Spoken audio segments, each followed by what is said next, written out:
కారిడార్గా ఒక ప్రత్యేక గుర్తింపునివ్వడం.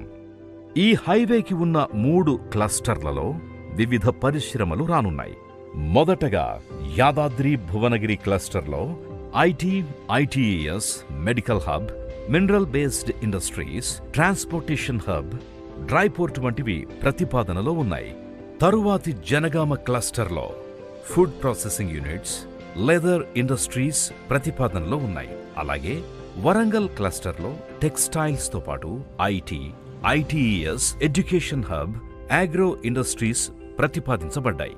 ఇక వరంగల్ హైవేలో వచ్చే మేజర్ డెవలప్మెంట్గా కాకతీయ టెక్స్టైల్ పార్క్ ని చెప్పుకోవచ్చు. 1190 ఎకరాలలో దాదాపు 11,000 కోట్ల ఎక్స్పెక్టెడ్ ఇన్వెస్ట్మెంట్స్తో ఇది ఏర్పాటుకు సిద్ధంగా ఉంది. ఈ టెక్స్టైల్ పార్క్ ద్వారా అటు ప్రత్యక్షంగానూ ఇటు పరోక్షంగానూ సుమారు 2 లక్షల